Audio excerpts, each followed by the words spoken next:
धनगराचा मित्र सोबत घेऊन जायचा आहे, पण त्या मित्राने एक गोष्ट सांगितली त्याला. काय गोष्ट सांगितली बघा?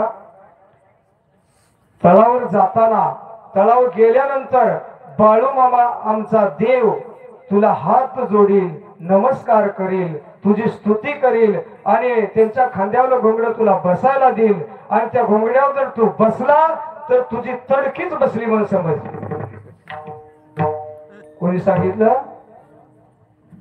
या माझ्या पद्धतीचं नाही बरं का, हे पुराणात आहे. नंतर तडकी म्हणल्यावर महिला मला शिवाय देते. असं काय नाही की त्या बापू कलावंताला धनगराच्या मित्राने सांगितलं, अरे आमचा देव लय वाईट आहे, आमच्या देवापाशी जाताना विचार करून जा. त्यावेळेस बापू कलावंत एवढा दरोडेखोर होता, पण वाकतच चालायला लागला. अरे बाळूमामांचा फळ काय चालणार आहे? त्यावेळेस बापू कलावंताने विचार केला, दृढ निश्चय केला, काही उद्या बाळूमामा मारायचं तर नाहीच ना. ह्या निश्चयानेच त्याने तळाव यायचं ठरवलं आणि त्या मित्राला सोबत घेतलं आणि मामांच्या तळावर जवळ जवळ आल्यानंतर आल्या समोर मामाने पाहिलं, या दोघांना पाहिलं आणि पाहिल्यानंतर लगेच बाळूमामाने पाहिलं, अरे बापू तू इतका मोठा माणूस माझ्याकडे कस काय? मी साधा धनगर आहे आणि माझ्याकडे कस काय?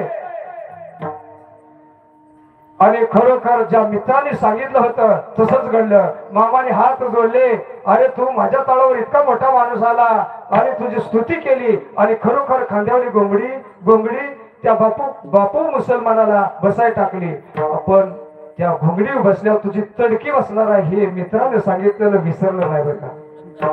नको मामा, नको मामा, नको मामा म्हणत म्हणत म्हणत त्याच्या पायाजवळ घोंगडीला स्पर्श झाला. त्या घोंगडीचा स्पर्श त्या बापू कलावंताला झालेला पुढे तुम्हाला ऐकायला मिळेल. त्याचा परिणाम काय झाला बघा.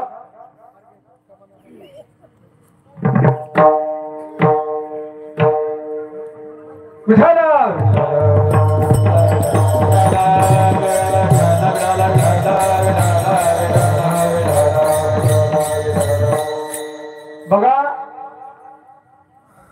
या मामांच्या तळावर हे दोघ जण आल्यानंतर मामांची कृपा अशी झाली, जेवण खाणं झालं आणि विचारपूस झाला आणि हे धनगराचा मित्र आणि बापू मुसलमान घरी गेले.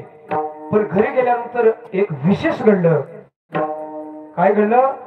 त्या बापू कलावंताला घरी गेल्यानंतर झोप लागेना, बसलं तर बसू वाटेना, उठलं तर कर्मना. काय झालं त्याला? बसलं तरी मामा दिसायचे, उठले तर मामा दिसायचे.